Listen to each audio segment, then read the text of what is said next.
Bien, buenas noches. Entonces, la clase que vamos a hacer hoy es la representación, un tema que ya lo hemos desarrollado en uno de los seminarios.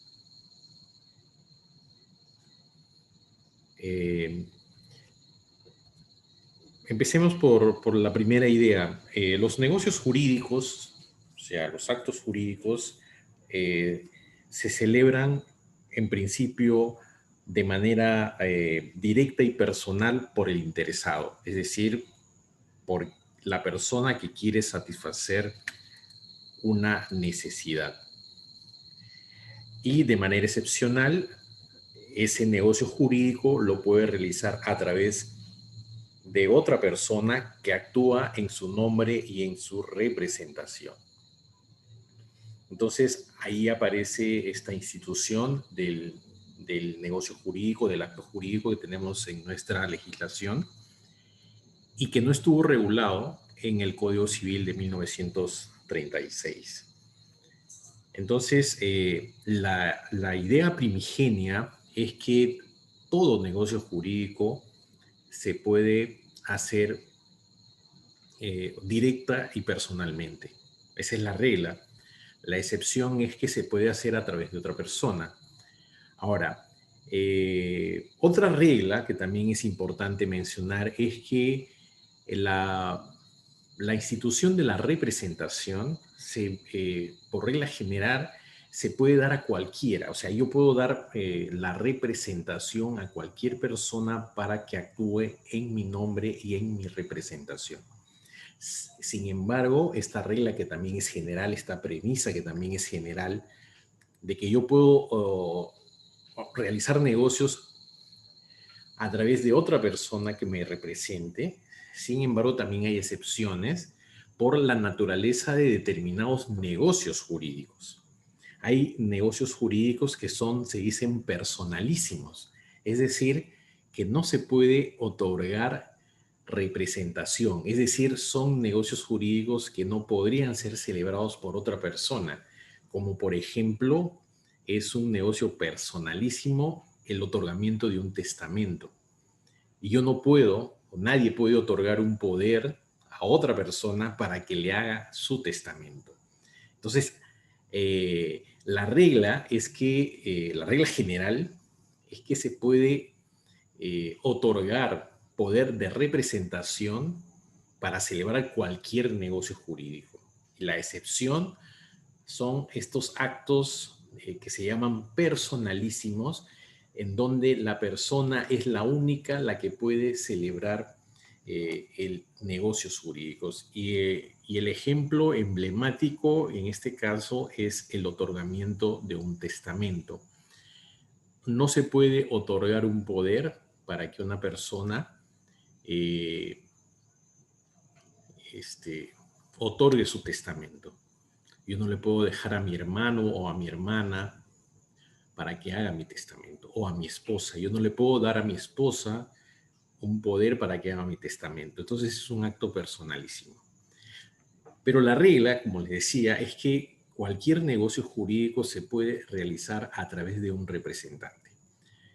Ahora, en la diapositiva yo he puesto un concepto tomado de Aníbal Torres que define la representación como la institución jurídica por la cual el representante realiza uno o más actos jurídicos por cuenta y en interés del representado.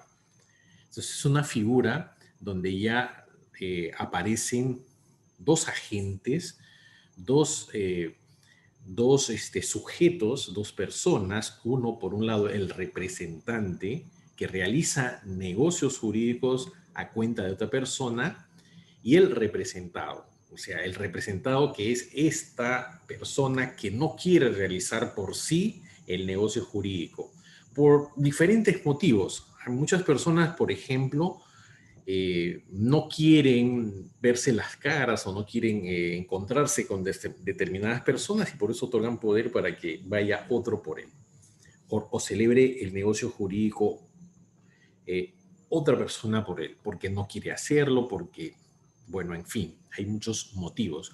O también porque requiere estar en todas partes haciendo negocios, como por ejemplo, si yo soy un jugador de la bolsa de valores, yo puedo estar en la Bolsa de Valores de Sao Paulo, de Santiago, en Chile, de Lima, de Bogotá, de Londres, de Tokio o de Nueva York. Yo puedo estar haciendo negocios, o sea, jugando la bolsa en todos estos lugares a la vez. Y para eso sirve esta institución de la representación. Por eso, muchos autores señalan que dos instituciones fundamentales que han facilitado la vida de las personas y que han generado desarrollo económico son la representación y la creación de la persona jurídica, que ustedes ya lo han estudiado en el curso de Derecho Civil 1. Entonces, esas dos instituciones son importantísimas porque han dinamizado el tráfico jurídico y también el tráfico comercial. Por un lado, la persona jurídica que usualmente es la unión de dos o más personas o de varias personas físicas o naturales que se juntan con un interés común para realizar determinadas actividades, porque muchas veces las personas no pueden hacer por sí mismas determinadas actividades y necesitan juntarse con otras. Esa es por un lado la persona jurídica y la representación. La representación facilita la vida de las personas. Puede ser que yo necesite vender una casa en Lima o necesite viajar al extranjero, pero tengo otras actividades que atender, entonces yo puedo otorgar un poder de representación para que otra persona, en este caso el representante, realice estos actos jurídicos en mi nombre y en mi representación. Bien, ese es en cuanto a la idea o la aproximación al concepto que tenemos de representación. Pero la doctrina de la representación, que lo tenemos en la diapositiva, es la doctrina alemana, y la doctrina alemana de alguna manera nos va a explicar también en qué consiste esta figura de la representación. En primer lugar, se dice que hay representación cuando se celebra el negocio jurídico por medio de una persona. Es decir, cuando una persona celebra un negocio jurídico diciendo que está actuando en nombre y en representación de otra persona, entonces se entiende que aparece esta figura, o sea, que hay representación.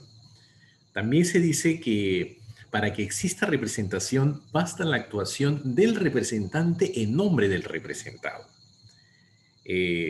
Claro, o sea, una obligación, por ejemplo, de acuerdo a nuestra legislación que está regulado en nuestro Código Civil, en el libro segundo, en el título tercero, el representante, cuando actúa frente al tercero, es decir, cuando celebra un negocio jurídico con el tercero, tiene la obligación de decir que está actuando en nombre y en representación de su representado. O sea, el tercero tiene que saber que está haciendo un negocio jurídico con un representante de otra persona que por diferentes motivos no puede estar celebrando directamente el negocio jurídico. Por otro lado, se dice además que es irrelevante el interés que pueda guiar al representante. Claro, porque el representante lo que hace usualmente es actuar en favor o en interés del representado y no de él. Y finalmente, lo que dice la doctrina alemana es que se debe separar los conceptos de mandato y representación. Mandato es un contrato bilateral. El mandato se presume que es oneroso. Hay un mandante y hay un mandatario. En cambio, la representación, que se manifiesta a través del acto de apoderamiento, es un negocio unilateral. Entonces hay diferencias entre estas dos instituciones. Nuestro Código Civil regula el contrato de mandato en el libro sobre las fuentes de las obligaciones y la representación en el libro segundo. Entonces, no hay que confundir mandato con representación. Ahora, bueno, hay otros conceptos que también se ven. Hay mandato con representación y sin representación, que ya luego lo vamos a explicar más adelante en esta clase. Ahora, ¿cuál es la crítica que se ha hecho a esta posición de la doctrina alemana con respecto a la representación? La primera crítica es que la representación es una figura que comprende toda clase de actos jurídicos, incluidos los no negociales. Claro, no necesariamente la figura de la representación se hace para celebrar negocios jurídicos. La representación también puede incluir actos que no generan o que no son propiamente negocios jurídicos. Por eso se dice que se incluye los no negociales. Por ejemplo, un acto no negocial podría ser, se me ocurre ahorita en el tema de personas, un acto no negocial es dar un poder a alguien para que me represente en mi matrimonio, o sea, en la ceremonia del matrimonio. Entonces es un acto, se dice, no negocial. Además trasciende al derecho privado, o sea, por lo que debe situarse, se dice, en la teoría general del derecho. Claro, porque la figura de la representación, como ustedes saben, y hemos hablado de las personas jurídicas que pueden ser de derecho público y de derecho privado, por ejemplo, la entidad de trabajo en registros públicos es una persona jurídica de derecho público. Lo mismo la universidad, es una persona jurídica de derecho público y tiene su representante. ¿Quién es el representante de la universidad? El rector. ¿Quién es el representante de la SUNAR, Zona Registral Zona 4 Iquitos, C Iquitos? Su jefe zonalo. Entonces, la representación no está en el ámbito solamente del derecho privado, sino también trasciende al derecho público y por eso debería situarse dentro de la teoría general del derecho. Esa es la primera crítica. La segunda crítica es que la representación no puede ser definida como actuar siempre en nombre ajeno. Y esto porque hay mandato sin representación y hay mandato con representación, y eso ya lo vamos a ver en su momento. Entonces, la actuación del representante en su nombre, pero en interés del representado, es una forma de representación, la llamada representación indirecta o mediata.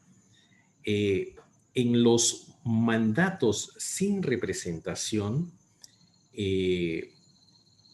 cuando el tercero celebra un negocio jurídico con el mandante, con el mandatario, no sabe que en verdad está realizando un negocio con otra persona.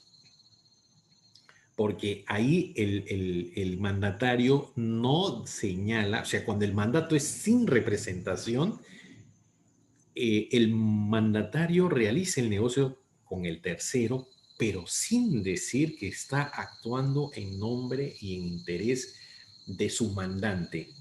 Entonces el tercero no tiene ni idea que en verdad está vendiendo su casa a otra persona y no con el que está haciendo el negocio, con el que ha tratado en una notaría, con el que ha hecho la oferta y la contraoferta, no tiene ni idea, porque finalmente el mandatario tiene la obligación de transferir este derecho a su mandante.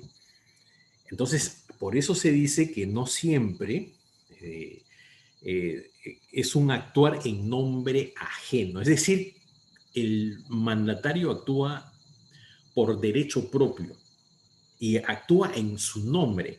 El tercero por eso no sabe, cuando el mandato es sin representación, no sabe que en verdad está haciendo el negocio jurídico con otra persona, porque el mandatario no tiene la obligación de decir. Pero si el mandato es con representación, el mandatario tiene que decir que está actuando en nombre y en representación de su mandante. Entonces, por eso se dice que la base de la representación es que el asunto es siempre ajeno, esa es la regla, pero no siempre se actúa en nombre ajeno. Yo actúo en nombre propio, pero en interés ajeno.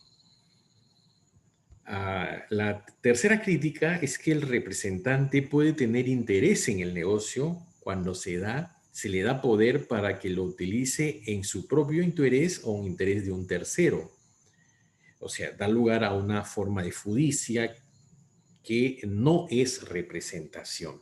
A ver, me voy a explicar. Esta crítica que se hace a la doctrina alemana es porque eh, eh, se dice que el interés, la representación es irrelevante el interés que pueda tener el representante, pero muchas veces el representante, bueno, la regla general es que actúen a favor de su representado, pero el representante puede tener interés y actúa en interés propio también.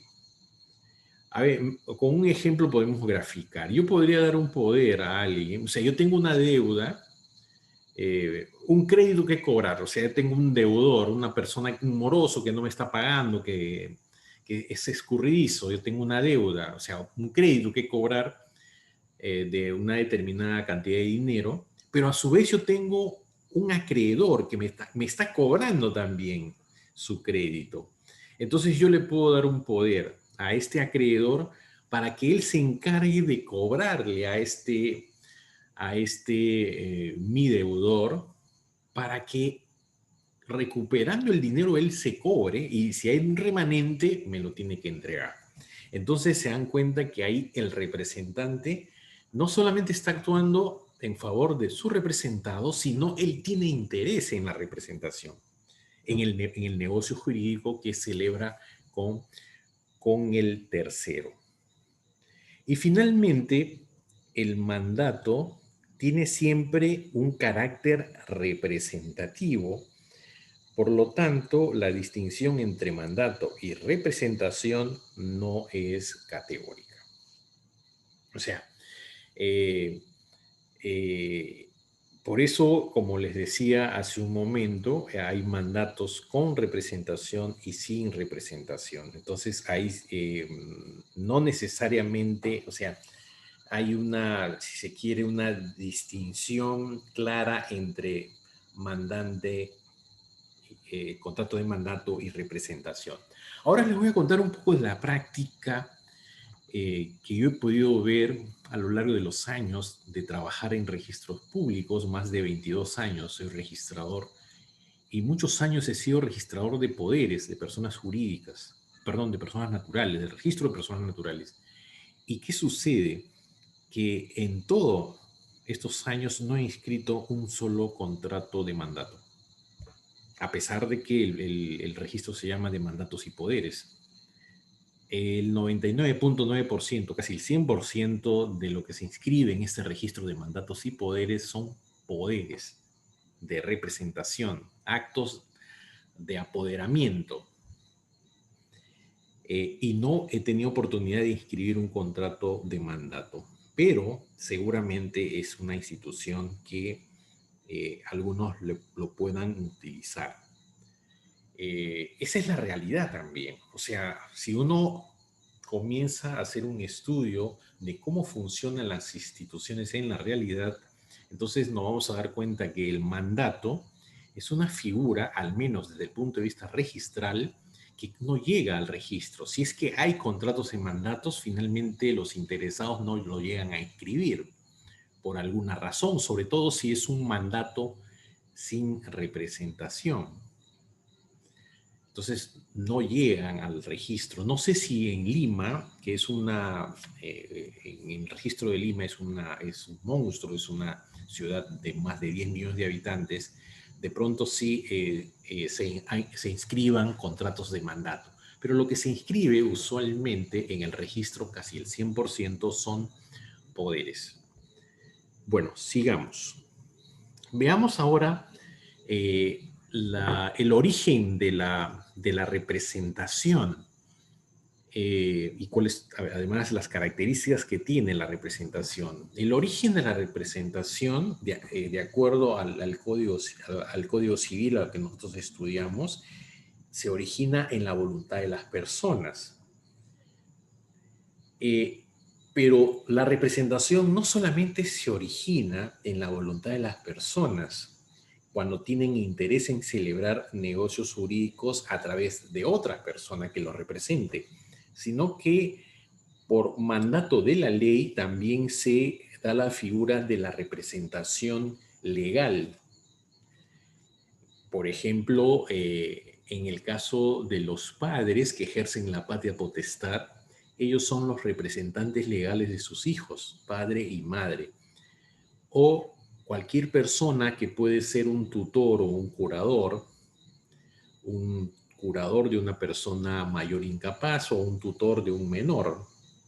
Entonces el tutor y el curador son representantes legales de estas personas incapacitadas. Ahora se ha creado otras figuras de lo que se llaman los apoyos y salvaguardas, que no entrarían en este tema desde mi punto de vista en la representación. Ahora veamos las características. Las características que tiene esta institución. En primer lugar, se dice que es un fenómeno jurídico de excepción. ¿Por qué se dice que es un fenómeno jurídico de excepción? Porque la regla general es que los negocios jurídicos se realizan de manera directa y personal. Y de manera excepcional se pueden dar apoderamiento, se puede dar representación a otra persona, al representante, para que actúe o celebre negocios jurídicos en mi nombre y en mi representación. Además se dice que se rige por el principio de colaboración o cooperación. Entre las personas siempre, sobre todo las personas que son afines, que son allegados, siempre hay esta cuestión de la cooperación y la colaboración entre las personas, entre los familiares. Por ejemplo, usualmente se ve, lo que yo he podido ver cuando se dan poderes, el hijo le da al padre o le da a la madre, o la madre le da al hijo o a la hija, siempre, o a un amigo, ¿no? Muy cercano, porque el tema de otorgar representación a alguien, hay un tema de confianza. Entonces, entre las personas siempre hay este tema de ayudar, de ayuda mutua, de ser solidarios. Por eso se dice que se rige por el principio de colaboración o cooperación. Por otro lado, las personas amplían además su actividad a través de un tercero. Esto es importante, como les decía, por eso esta figura ha revolucionado la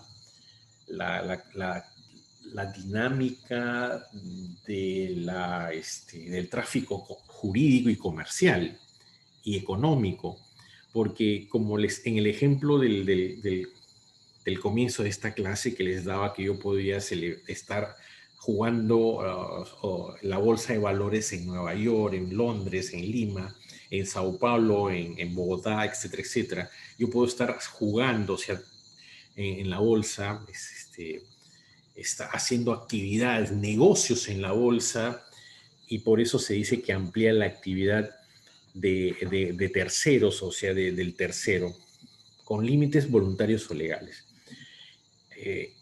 A eso se refiere que amplían la actividad a través de un tercero. O sea, yo actúo, o sea, yo desde acá, desde mi casa, yo puedo estar manejando los hilos de todos los negocios que estoy haciendo en todas las bolsas, porque yo estoy invirtiendo muchísimo dinero en todas esas bolsas y estoy ganando plata desde mi escritorio acá en Iquitos. Ahora, otra característica es que el representante actúa por cuenta ajena. Claro, el representante nunca actúa por cuenta propia, salvo que se trate de un mandato que es otra figura, el mandato sin representación. O sea, el representante siempre va a actuar a nombre de otro, a nombre de su representado. La eficacia, otra característica, la eficacia de la representación no siempre es inmediata ni directa. Claro, o sea, en verdad, esto de la eficacia se refiere básicamente a, a la relación que hay entre el representante y el representado, que son los sujetos, y el tercero, pero acá vamos en estos dos sujetos, representante y representado. Muchas veces, como se trata de un acto unilateral, no siempre la eficacia que tiene la representación es de manera inmediata. Es decir, yo puedo dar un poder a una persona y la persona no puede estar enterada de que yo le he dado un poder. Claro que se hacen, la vida te enseña que tú tienes que hacer previamente coordinaciones para que finalmente la persona a quien le estás dando la representación te acepte. Y en ese sentido se dice que por eso su eficacia no siempre es inmediata ni tampoco directa. Bueno, y ya otra característica es que se trata de un acto jurídico unilateral porque basta la voluntad del representado para que se genere esta relación, este acto de apoderamiento, este acto jurídico de apoderamiento a favor de una persona para que esta persona actúe en nuestro nombre, en nuestra representación. Es recepticio en el sentido de que tiene que ser conocida por la persona a quien se le da el poder. Otra de las características claves es que siempre el poder es revocable. En cualquier momento yo puedo dar un poder en la mañana, al mediodía me puedo arrepentir y en la tarde puedo estar dando otro poder. O sea, o yo puedo estar saliendo en la notaría y me doy con la sorpresa de que esta persona ya no es de mi confianza y yo puedo en el acto entrar a la notaría y revocar el poder. El ejercicio de la representación es personal por regla general. Es decir, si yo le doy un poder a una persona que es de mi confianza, esta persona que es el representante tiene que actuar siempre de manera personal al momento de celebrar el acto jurídico a mi favor. Y finalmente, los efectos del acto celebrado por el representante recaen directamente en el representado. Es decir, cuando el representante actúa con el tercero, los efectos del negocio jurídico no recaen en el representante, sino que van directamente a la esfera del representado. Por eso es que, ¿por qué se da esta figura? Porque siempre en la representación el representante es obligatorio decir que está actuando en nombre y en representación de su representado. Hay un artículo del Código Civil que señala esta obligación. Vamos a buscarlo. El artículo 164 del Código Civil señala, lo voy a leer, es el artículo del Código. Artículo 164, el representante está obligado a expresar en todos los actos que celebre, que procede a nombre de su representado y si fuera requerido a acreditar sus facultades. Entonces, esta cuestión de que los negocios jurídicos directamente pasan a la esfera del representado está justificado. Por eso que dice, los efectos no van al representante, porque el representante, de acuerdo al artículo 164, siempre le tiene que decir al tercero que está actuando en nombre y en representación de fulano de tal. Y el tercero puede eventualmente exigirle que acredite sus facultades. Por eso todos los días en registros públicos la gente va a sacar su vigencia de poder. Porque el tercero le dice, bueno, acredíteme pues, acredítame tus facultades, acredítame que el poder que dices tener está vigente, que no ha sido revocado. ¿Ah? Entonces, por eso se justifica que los efectos del negocio jurídico celebrado recaen directamente en el representado y no en el representante. Bien, eso es en cuanto a las características de la representación. Dentro de la doctrina se dice que hay tres teorías que tratan de explicar la figura de la representación. La teoría de la ficción, la teoría de la sustitución y la teoría de la cooperación. Brevemente, el representante en la teoría de la ficción manifiesta su voluntad a través del representante. O sea, el representado, se dice, la ficción es que quien está celebrando el negocio por una ficción está presente, el representado, en la celebración del negocio jurídico. Y que la voluntad del representado lo hace a través del representante. Esta es la teoría de la ficción. O sea, es una ficción, se cree por esta ficción de que el representado está presente en la celebración del negocio jurídico que está realizando su representante. La otra teoría, la segunda teoría, es de la sustitución, en donde el representante sustituye la personalidad del representado. Bueno, en estas figuras, en esta teoría se sostiene que en verdad el representante está sustituyendo, o sea, es una sustitución, o sea, no es que esté el representado, como en la teoría de la ficción, sino el representante es un sustituto del representado.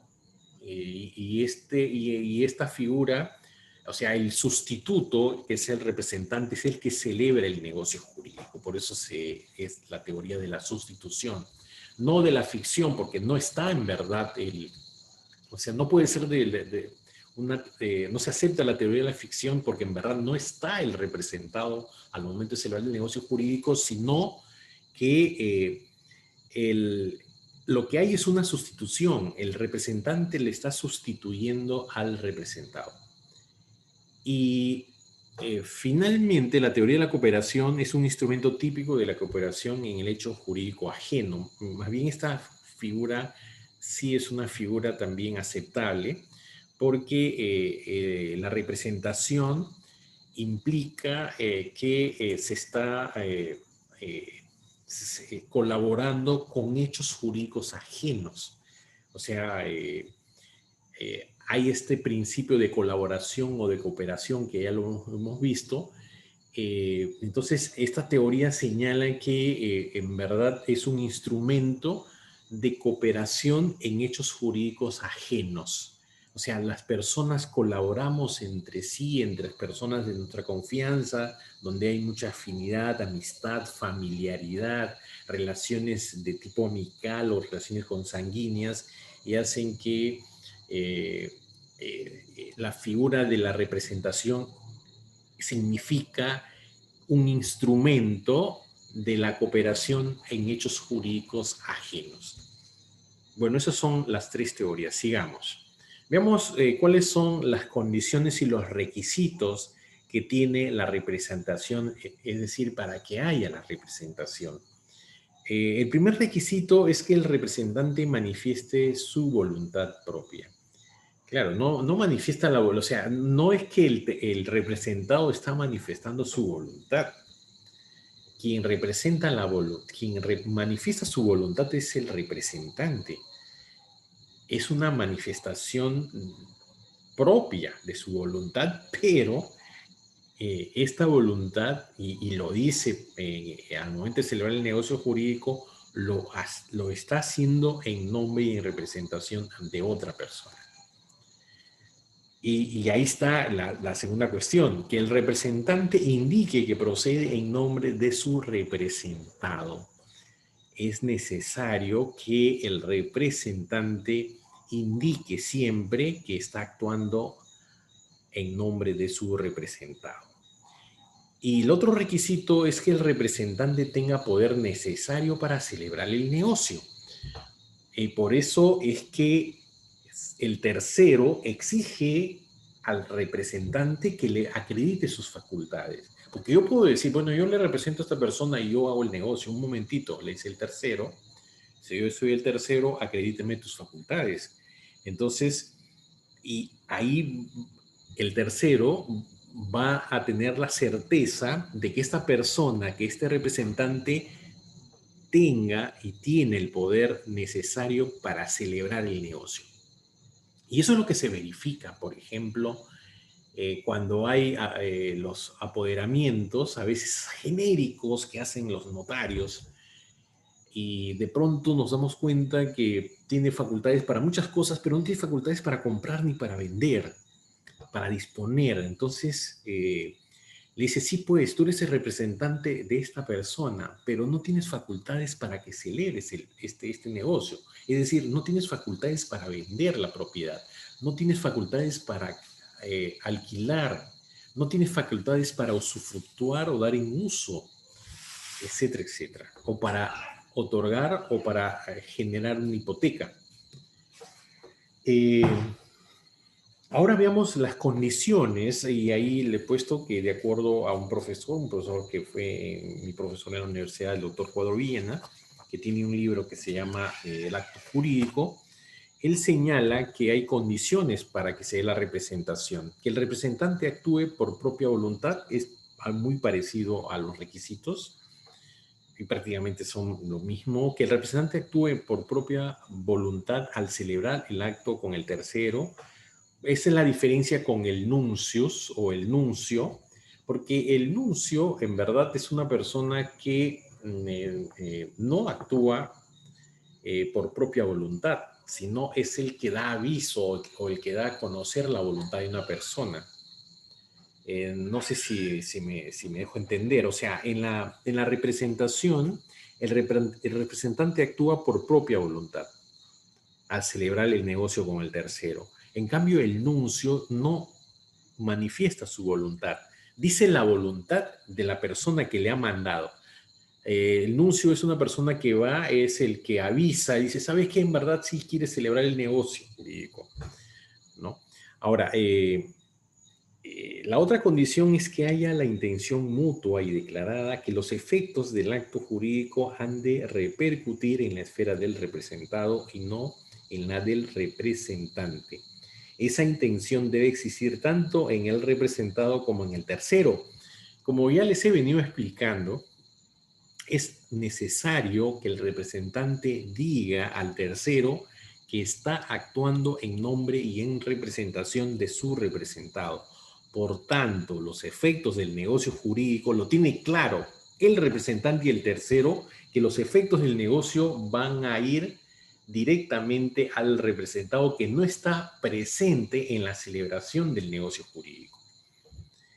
Y finalmente, que el representante esté autorizado a actuar en nombre del representado, que vendrían a ser esta, como le decía, esta facultad que tiene el tercero de exigirle, y por eso está obligado el representante a acreditar las facultades, es decir, si tiene los poderes suficientes como para actuar en nombre y en representación de esa persona. Veamos ahora las clases de representación que ya de alguna manera hemos visto cuando vimos el origen de la representación. Hay la representación legal y la representación voluntaria. Legal porque nace por voluntad de la ley, es una representación necesaria. eh, eh, y por otro lado está la representación voluntaria porque nace de la voluntad del interesado y no es necesario. Esa es la diferencia entre la representación legal. Por ejemplo, les decía que los padres ejercemos la patria potestad de nuestros hijos cuando son menores de edad. Cuando son menores de edad. Entonces nosotros somos, por mandato de la ley, necesariamente los representantes legales de nuestros hijos.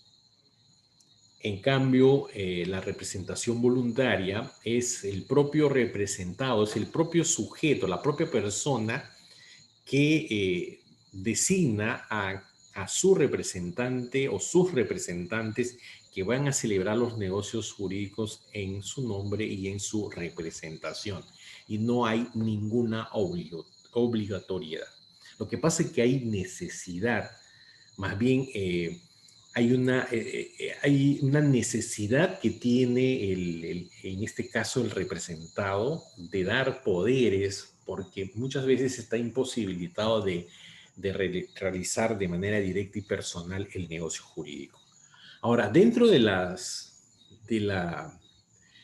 esta clasificación de la representación legal, hay tres tipos: la representación legal propiamente dicha.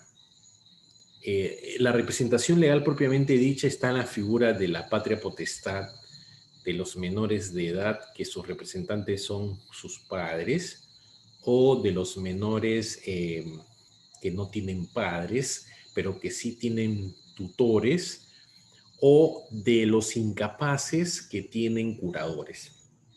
Esa es la representación legal propiamente dicha.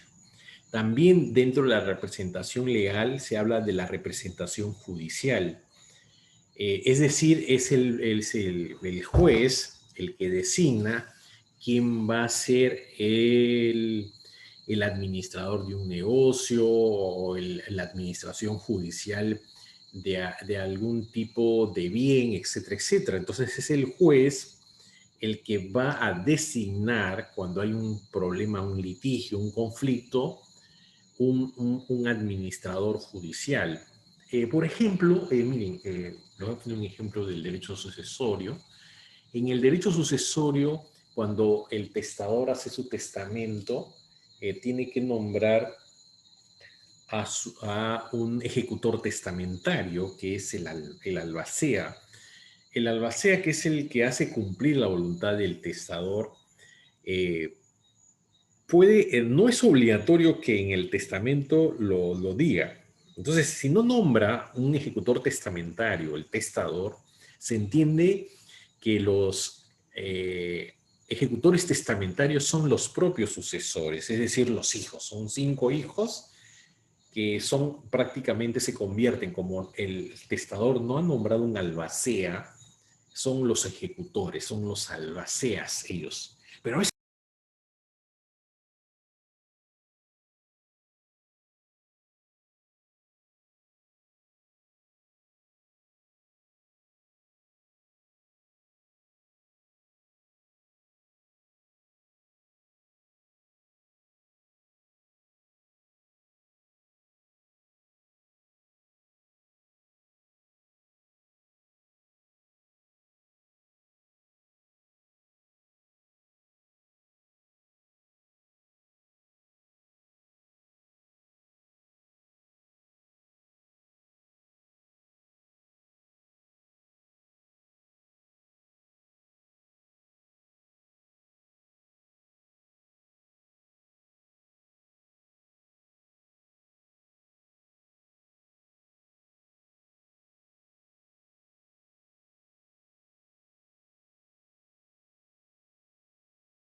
bien, vamos a continuar.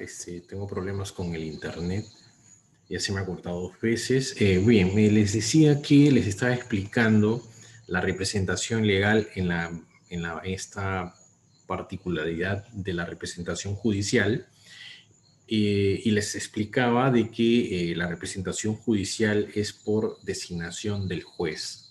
Y les he estado explicando el tema de la el tema de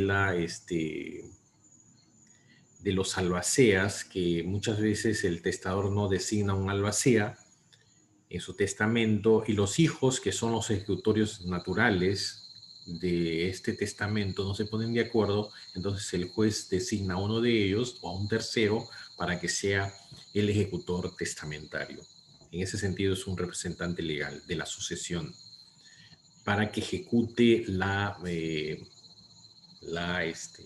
o cuando, por ejemplo, hay problemas con respecto a la administración de una persona jurídica, también el juez designa su representante, su administrador judicial.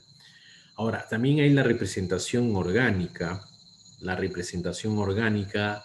que es la representación de las personas jurídicas. Todas las personas jurídicas, que las personas jurídicas es una ficción de la ley, son entes abstractos. Entonces, las personas jurídicas siempre actúan a través de sus representantes, que son personas físicas, personas naturales. Entonces, se habla de una representación orgánica. Por ejemplo, una asociación tiene una asamblea general y tiene una junta directiva. Una empresa, una sociedad anónima tiene sus gerentes, tiene su directorio, y todos ellos son sus representantes de la persona jurídica y ejercen una representación orgánica, se dicen, porque son órganos que tiene esta persona jurídica y ellos son sus representantes legales. Ahora, veamos la representación voluntaria, que puede ser directa o indirecta. Es directa cuando el representado en nombre, al representado o el representante actúa en nombre del representado. Ahí está, hay un error en la diapositiva. Es el representante actúa en nombre del representado. O sea, estamos hablando de la representación directa. Y es indirecta cuando el representante actúa en nombre propio por un interés del representado. La representación directa puede ser activa cuando activa en el sentido de que el representante es el que va a manifestar su voluntad al tercero. Es el que va a decir cuál es la voluntad de su representante al tercero. Y es pasiva cuando, el representante recibe la voluntad del tercero, acepta, por ejemplo, una deuda, reconoce una deuda porque le dan esa facultad. Entonces se dice que hay una representación pasiva. Y es representación procesal cuando se dan poderes para que el representante nos represente en procesos de carácter judicial o administrativo. Y en ese sentido, este poder, este representante, se dice que es un representante procesal porque tiene facultades, por ejemplo, para conciliar, para transigir, para establecer concesiones recíprocas, etcétera, etcétera. Entonces, por eso se habla de que hay una voluntad directa cuando el representante actúa en nombre del representado, y es indirecta cuando el representante actúa en nombre propio, pero en interés del representante. Sigamos. Ahora, ya se deduce de lo que nosotros hemos venido explicando, de que las partes de la representación representativa son tres: el representado, el representante y el tercero. El representado es el dominus negoti, que es aquel en quien recae directa o indirectamente los efectos del negocio jurídico celebrado por el representante. Ojo, entonces el representado es el que otorga las facultades o los poderes, el que hace de manera unilateral el acto de apoderamiento, el que le da poder a un tercero, es decir, perdón, al representante para que actúe en su nombre y en su representación, y que los negocios jurídicos celebrados por su representante caen en la esfera del representado. Ahora, el representante es aquella persona que actúa por cuenta y en interés del representado y de manera excepcional puede actuar también en interés propio. Ya les he explicado que muchas veces el representante tiene interés en ejercer estas facultades de representación. Como ya les he dado el ejemplo, tiene interés de cobrar un crédito que tiene su representado para que él se cobre lo que le deben. Y el tercero, que es la persona que celebre el negocio jurídico con el representante por encargo del representado. Entonces, esas son las tres partes que intervienen en en esta institución de la representación. Ahora veamos esta figura de la representación, de la pluralidad de la representación. La pluralidad, que puede ser tanto la pluralidad de representantes como la pluralidad de representados. Es decir, yo puedo otorgar poderes, otorgar representación, no solamente a una persona, sino a dos o a más personas. Cuando se da esta figura de la pluralidad de los representantes, se dice que hay tres tipos de representación plural, que puede ser, la primera distinción es que puede ser una representación indistinta. Yo le doy poderes al señor A y al señor B, a Juan y a Pedro. Entonces, cuando la representación es indistinta, y lo digo así, cualquiera de ellos, A o B, puede celebrar el negocio válidamente con el tercero a mi favor. No sé si me estoy dejando entender. O sea, la representación indistinta significa que si yo nombro dos apoderados, cualquiera de ellos indistintamente puede acceder válidamente, o sea, tiene las facultades de representarme en un determinado negocio jurídico. Puede ser A o puede ser B. También se da la representación conjunta, que es la segunda clasificación. La representación conjunta significa que si yo le doy el poder al señor, a Pedro y a Juan, una representación conjunta, para que el negocio jurídico celebrado con el tercero sea válido y produzca todos sus efectos, significa que ambos tienen que concurrir a celebrar el negocio jurídico. A y B tienen que decir que están actuando en mi nombre y en mi representación y que tienen esas determinadas facultades para celebrar este negocio jurídico. O sea, los dos. Si va uno, el negocio es inválido, no es ineficaz. Ahora, puede ser también que se dé la representación sucesiva. Yo puedo dar poder para que una persona me represente en una determinada circunstancia y después de eso, en la otra circunstancia, me represente Pedro. O sea, Juan me representa en primer lugar al momento de hacer las negociaciones, al momento de hacer la oferta y la contraoferta, y B es el que me va a representar ya para la ejecución o para la celebración propia del negocio. Es lo que se llama la representación sucesiva. Es decir, primero tiene que ser A y luego B. O sea, una vez que A ha realizado el negocio jurídico,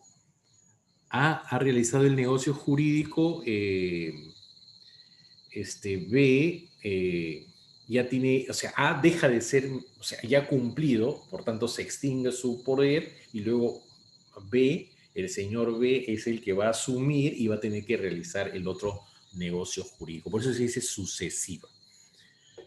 Ahora, la responsabilidad siempre es solidaria de todos estos representantes plurales frente al representado. Es decir, que si se exceden, si se exceden sobre todo en las facultades o hacen mal el encargo, van a responder solidariamente frente al representado si es que, por ejemplo, el negocio celebrado es un negocio fallido, es un negocio viciado, nulo, y perjudican al representado, entonces ellos van a tener que responder van a tener que responder solidariamente, pagar eventualmente una indemnización al representado.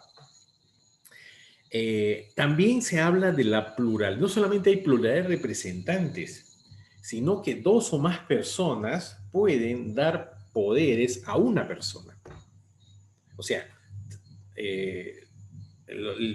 no sé, tres, cuatro, o sea, dos hermanos o tres hermanos que han recibido una herencia, pero necesitan vender la propiedad, una propiedad, los tres hermanos viven en Iquitos y necesitan vender una propiedad que tienen en Lima, que le ha dejado su padre como herencia, pero los tres no pueden viajar a Lima, o no quieren viajar a Lima, o están imposibilitados. Ellos pueden otorgar un poder a un sobrino, a un amigo, para que los represente. O sea, este amigo o este sobrino es el que va a actuar en nombre y en representación de los tres representados. Entonces, se da la figura que puede ser para un objeto de interés particular, o sea, puede ser que cada uno tenga su propio interés, o sea, Juan, Pedro, Carlos, que son los que dan poder a una persona, pero cada uno tiene un interés particular, diferente al suyo. O puede ser que tengan un interés común, como por ejemplo constituir una empresa. Cada uno tiene este interés de constituir una empresa y se puede dar, estos tres se ponen de acuerdo y el interés es común de los tres. Entonces, a eso se refiere la pluralidad de representados. O sea, varias personas se juntan y dan poderes a una sola persona, o podría suceder también que no solamente den a una, sino también a dos o tres representantes. O sea, puede haber pluralidad de representados, por un lado, y por otro lado puede haber pluralidad de representantes. Ese es en cuanto a la pluralidad de los representantes. Ahora veamos el carácter personal de la representación, que ya lo hemos venido explicando en las características y también en la naturaleza de esta figura, de esta institución. La regla general es que el encargo debe ser realizado personalmente por el representante. Es decir, ¿y por qué debe ser realizado personalmente? Porque si yo tengo confianza en una persona y a esta persona le otorgo estas facultades para que realice esta figura, entonces eh, el, el, él tiene que realizar directamente el encargo. Esa es la regla. O sea, yo le doy a Pedro, que es mi amigo de confianza, para que venda mi casa, o para que me haga un encargo, para que me cobre una deuda, etcétera, etcétera. Entonces, él tiene que realizar de manera personal. Pero hay excepciones. Hay excepciones. Es decir, se puede dar la figura de la sustitución. Es decir, no solamente yo puedo dar un poder a Pedro, a mi amigo Pedro, pero yo le puedo facultar, pero yo le digo a Pedro, mira, yo te doy poderes para que compres esta casa o que para que vendas mi casa, pero si tú no puedes, yo te faculto para que te sustituyas con Juan, con mi hermano Juan. Entonces yo le estoy diciendo a Pedro, que es mi representante, le estoy designando mi representante, pero en el mismo acto de apoderamiento estoy nombrando un sustituto. Y le digo, oye, si tú no puedes, ojo, yo te estoy dando el encargo a ti, pero si tú no puedes, te faculto para que él te sustituya. Esa es una regla. Y la otra regla es que yo le puedo decir, mira, yo te nombro como mi apoderado para que compres esta casa o vendas mi casa, pero que yo te faculto a que si tú no puedes realizar el encargo, tú, Pedro, busques una persona de tu confianza para que te sustituya. ¿Ok? Entonces, y aquí ya aparece la figura de la representación, de las responsabilidades que se pueden generar. Entonces, La excepción, o sea, la regla general es que los encargos se realizan personalmente por el representante porque es un tema de confianza. Sin embargo, la excepción es que lo puede realizar un sustituto cuando se le haya facultado expresamente en el acto de apoderamiento. Ahora, la sustitución implica, como ya les he explicado, el tema de la responsabilidad. Si, por ejemplo, el sustituto, si yo le nombro a Pedro, pero nombro a su vez, le digo, si no puedes, te sustituyes con mi hermano Juan, si Juan hace mal el encargo, entonces el representante no tiene ninguna responsabilidad. Por eso se dice, no tiene responsabilidad si el sustituto, o sea, el representante, es designado por el representado. Es el primer caso que les he planteado. Pero si yo le faculto a Pedro, a mi amigo Pedro, para que él, si no puedes, designe o se sustituya con una persona de su confianza y este sustituto realiza un negocio jurídico fallido, o sea, un negocio jurídico no deseado, ahí sí hay una responsabilidad del representante. O sea, el representante y evidentemente el sustituto van a tener que responder por el exceso o por haber realizado mal el encargo y si es que el representado ha tenido algún tipo de perjuicio. Eh, Ahora, hay la facultad además, como en todo acto de apoderamiento, siempre la característica es revocable, la sustitución también es revocable.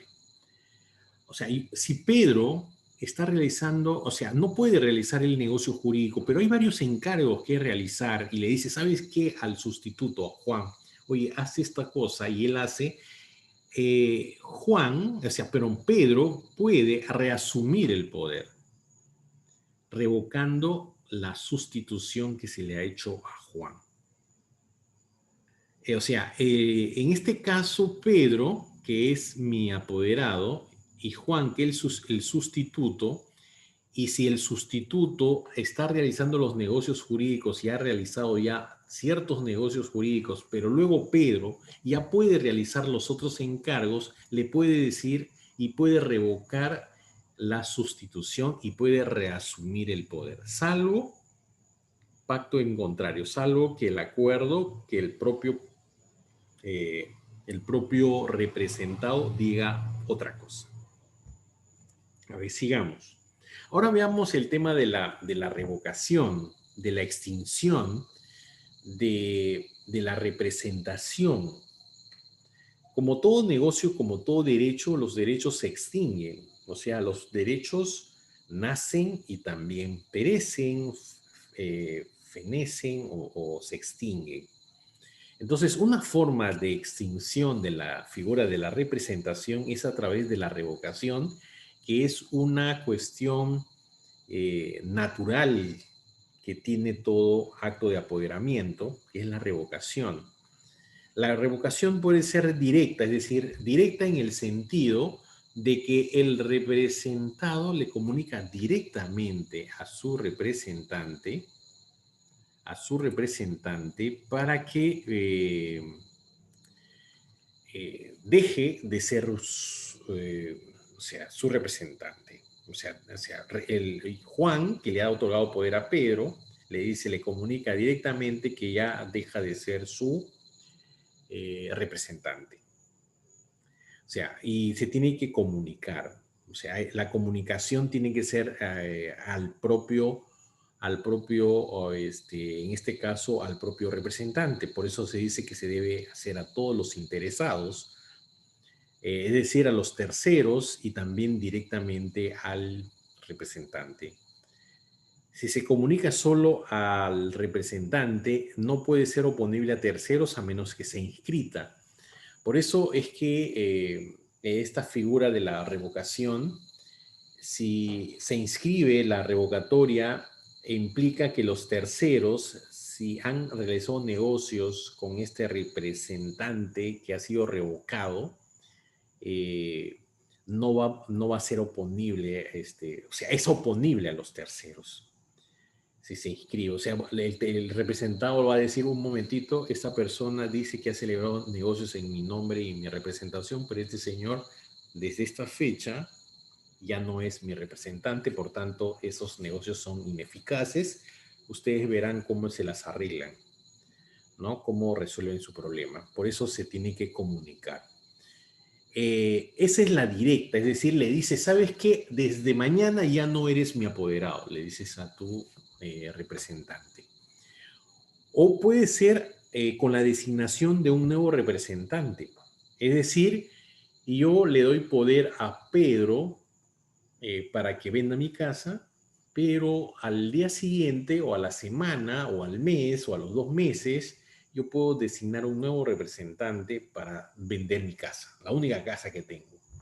Entonces ahí implica una revocación que se llama tácita y por tanto el primer representante deja de tener representación, o sea, ya no es representante del representado.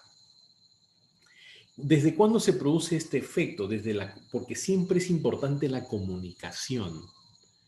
O sea, tú tienes que comunicarle al primer representante de que ya no es tu representado. O sea, designas otro, primero es Pedro, luego Juan, luego le dices a Pedro, ¿sabes qué?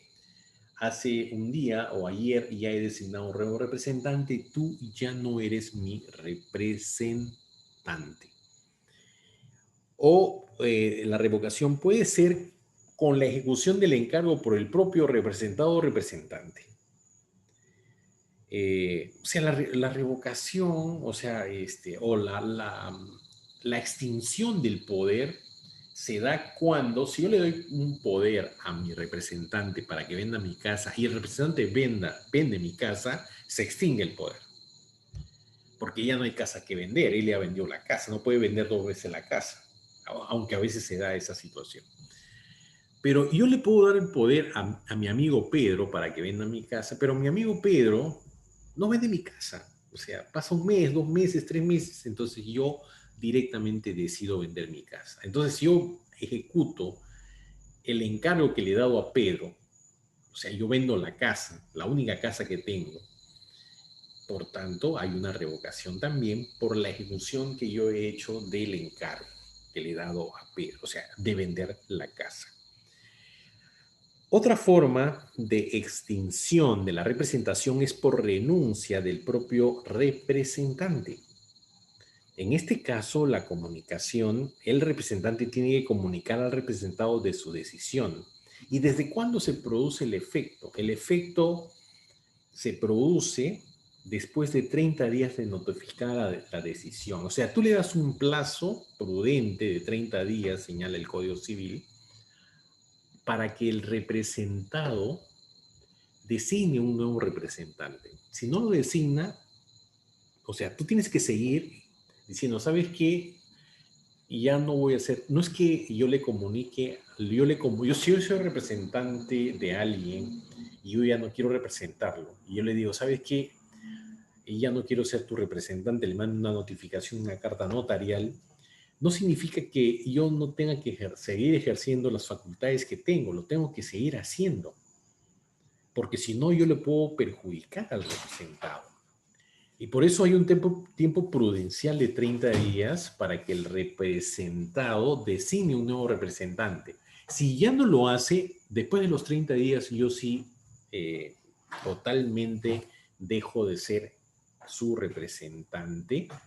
Y si hay algún perjuicio de no estar haciendo las facultades que me ha dado y no ha designado un representante, es problema del representado. Y otra forma de extinción es la muerte del representante, en este caso, o la muerte del representado, también hace que se extinga la representación. O sea, puede ser por muerte del representante o del representado, y en este caso se extingue la representación. Veamos ahora la ineficacia de los actos representativos. Esta es una cuestión importante porque sucede muchas veces que el representante se excede de las facultades que se le ha dado. Entonces la pregunta es, ¿estos actos son nulos, son anulables, son ineficaces? ¿Qué cosas son? El Código Civil habla de negocios ineficaces, o sea, de la ineficacia por regla general de estos actos. Ineficacia con respecto usualmente al representado.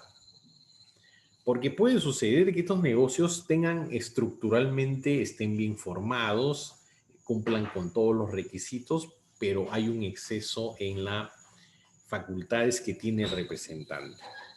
Entonces vamos a ver el primer caso de ineficacia cuando el representante se excede en los límites de las facultades otorgadas por el representado. En este caso, el tercero y el que ha celebrado el negocio jurídico como representante pueden resolver el contrato antes de la ratificación. O sea, se trata de un negocio que es ineficaz con respecto, o sea, es un negocio celebrado entre el representante y el tercero. Negocio bien formado, bien estructurado, pero que como se ha excedido de las facultades que se le ha dado al representante, estos efectos de este negocio jurídico son ineficaces con respecto al representado. El representado puede eventualmente utilizar la figura de la ratificación, si es que le conviene el negocio, de acuerdo al artículo 162 del Código. En este caso, la ratificación tiene efecto retroactivo.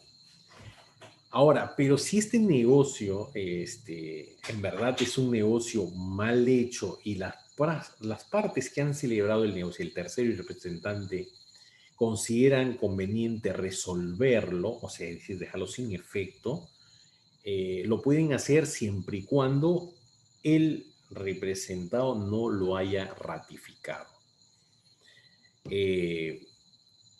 Entonces, se dan cuenta que estos son ineficaces, ojo, o sea, no producen efectos en el representado, estos negocios que se hacen con exceso de facultades. No son negocios en sí mismos nulos, nacen gravemente enfermos, no nacen muertos, gravemente enfermos, que le podemos dar un empujoncito el tercero o el representante para que se muera. O le podemos dar la medicina, que es la ratificación por parte del representado para que este nuevamente sea un negocio rebosante y produzca todos sus efectos. Es decir, el representado se sienta satisfecho con el negocio celebrado a pesar de que se han excedido, sobre todo el representante, y el tercero tenía conocimiento de esta circunstancia. También hay ineficacia cuando no tiene facultades de representación. Una cosa es tener representación, pero hacer un negocio excediéndome de los límites de las facultades, y otra cosa es no tener simplemente facultades. Es decir, poderes que ya no los tengo, que ya no ostento. O sea, el poder ha sido revocado. O sea, cuando la persona realiza o el representante actúa sin tener ninguna facultad para realizar el negocio. Entonces, el acto aquí es también anulable porque puede ser ratificado también por el representado. El acto es anulable por en este caso, por el propio representado, y puede ser resuelto por el tercero y el que ha actuado como representante. En la primera circunstancia también el acto puede ser anulable por el representado. Y en este caso también, o sea, cuando hay exceso en los límites, sí, esa persona es mi representante en el primer caso, pero se excede en las facultades. Y en el segundo caso es cuando simplemente no tienen ninguna facultad. En tercer lugar, cuando la voluntad del representante adolece de vicios. Puede suceder que hemos visto los vicios de la voluntad, el error, el dolo, y la intimidación, puede suceder que el representante también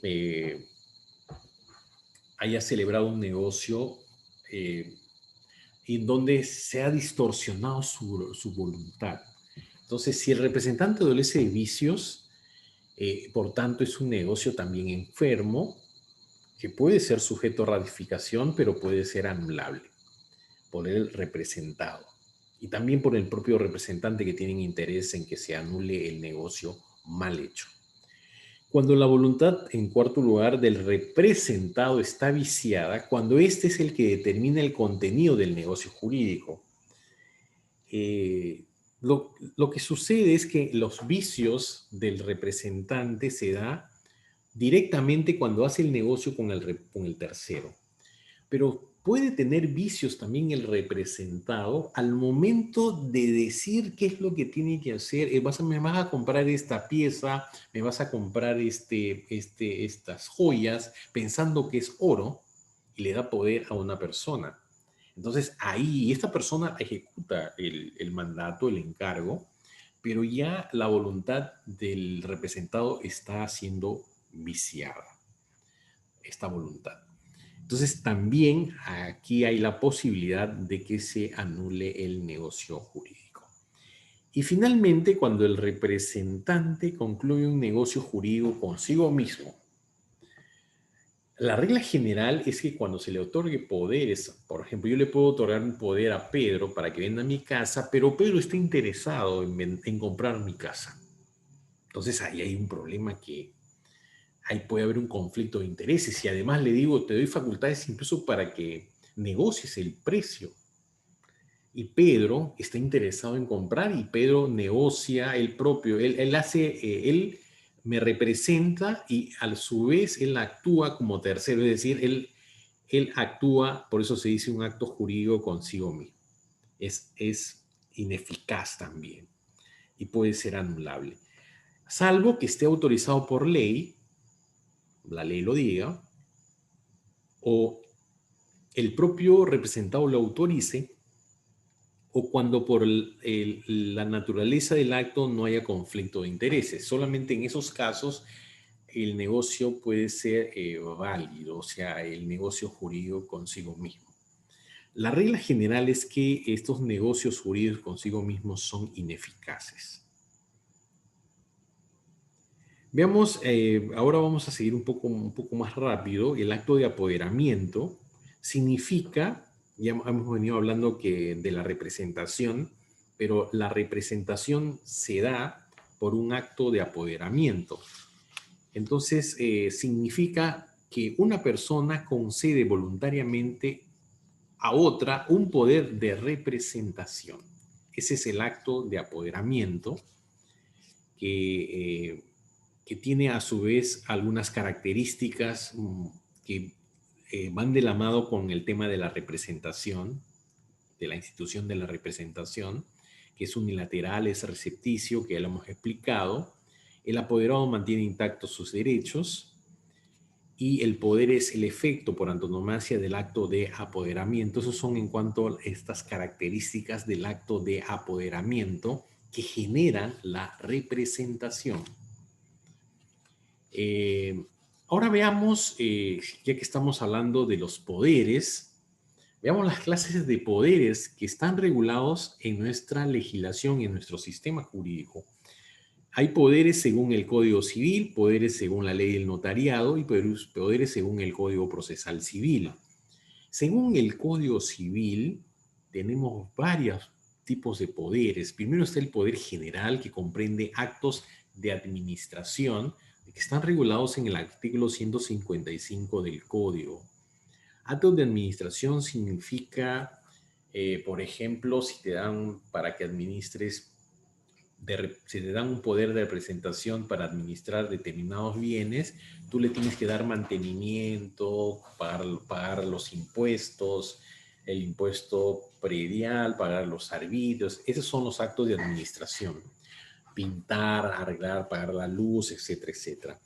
Pero también hay lo que se llaman los poderes especiales, Están regulados en el segundo párrafo de este artículo 155, que comprende los actos para los cuales ha sido conferido. O sea, un poder general comprende actos de administración genérico y un poder especial es para que realice determinados negocios. O sea, yo te doy un poder para que cobres un cheque o para que te vayas y cobres una pensión en un banco, en una entidad financiera. Ese es un poder especial para que hagas ese encargo de cobrar, porque yo no puedo irme al banco porque estoy enfermo o simplemente no quiero ir al banco y te doy poder para que cobres. Ese es un poder especial. Y luego hay los poderes por escritura pública para actos de disposición que están regulados en el artículo 156. Los poderes para actos de disposición tienen que constar en escritura pública y además tienen que ser indubitables, de acuerdo al artículo 156 del Código. También se habla de los poderes irrevocables, de acuerdo al artículo 153 del Código.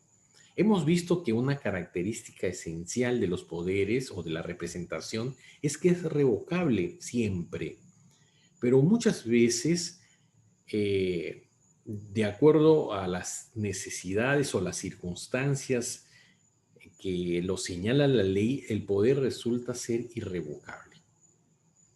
Y eso está regulado en el artículo 153.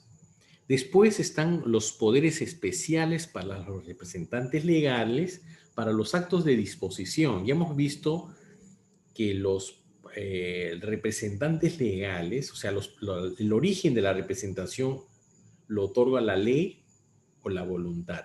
Entonces, cuando hay actos de disposición de menores, de los hijos, los padres tienen que tener autorización para vender o comprar, sobre todo vender disponer de los bienes del menor o del tutor o de las personas que nosotros le estamos representando. O sea, tiene que tener una autorización judicial. Luego tenemos el poder presunto, que se habla en el artículo, el poder presunto se habla en el artículo 165, no le puse ahí en la diapositiva. En el artículo 165 se regula el poder presunto de los dependientes de establecimientos abiertos al público. O sea, tú te vas a una tienda y te atiende un señor o una señorita y te hace la oferta y te dice, esto te puede salir más barato, etcétera, esto es el precio. Entonces, se entiende que esa persona tiene poderes, hay una presunción de que tiene estos poderes para realizar los negocios, rebajarte 5 soles, 10 soles, no sé, del precio de un artefacto, de un bien. Y se entiende que son actos ordinarios de estos, o sea, son establecimientos abiertos para la venta de pan llevar, para la venta de enseres o de bienes, etcétera. Entonces, las personas que están atendiendo ahí, que no son los dueños del negocio, el Código Civil los regula dando la presunción de que estas personas sí tienen facultades para hacer las negociaciones con los terceros. Ese es el poder presunto. Luego tenemos, ya saliéndonos del Código Civil, los poderes según la ley del notariado, que están en función de la cuantía, del monto, de la valorización que puede tener un acto de apoderamiento.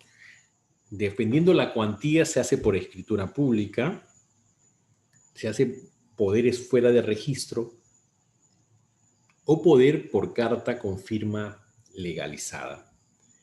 Eso es en cuanto a la ley del notariado.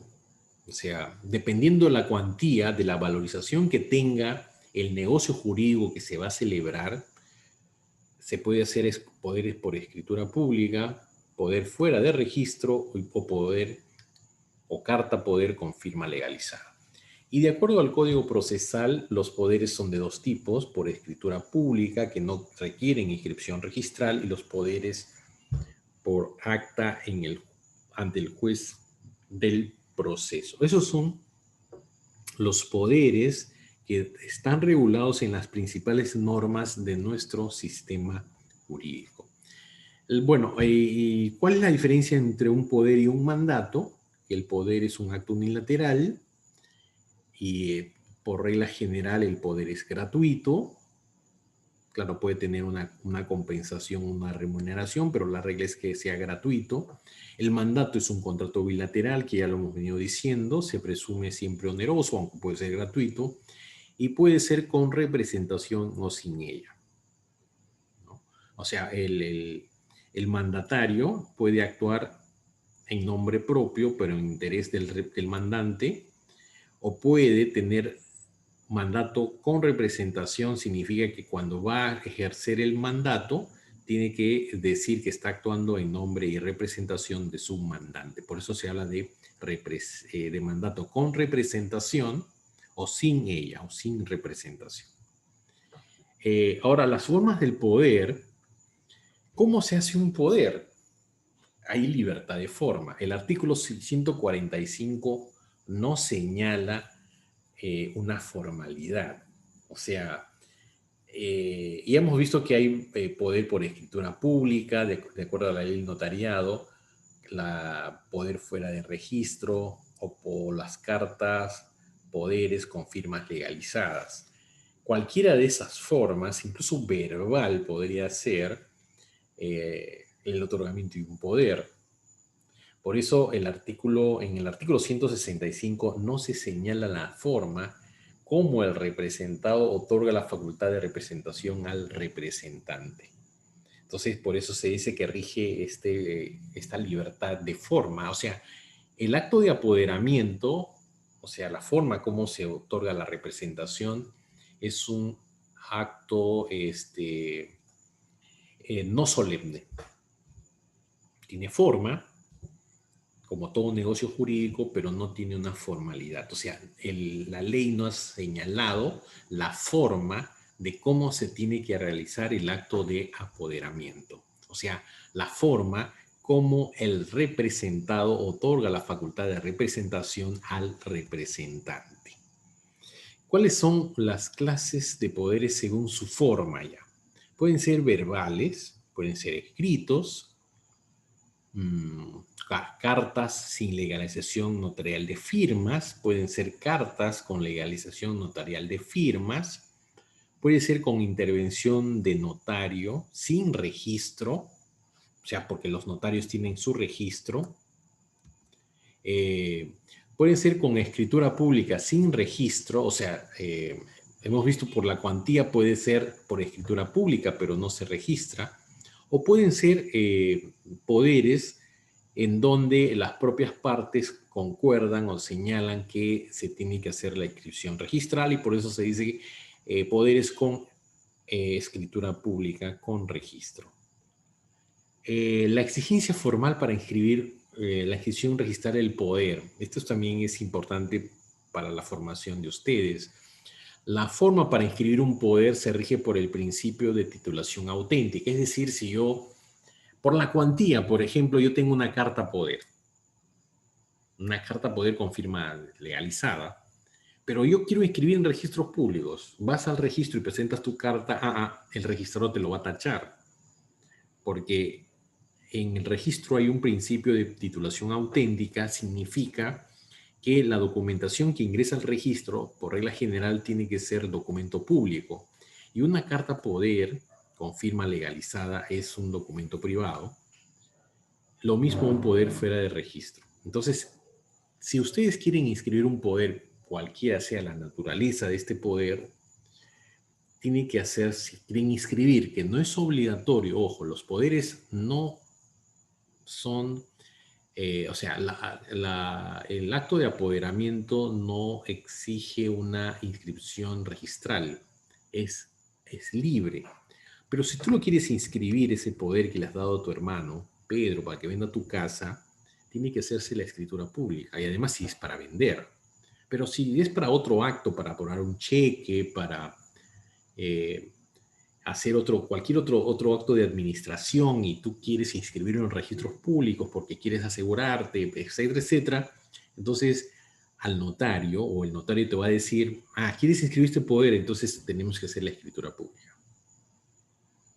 Entonces el notario tiene que haber elevado a escritura pública el poder otorgado por el representado.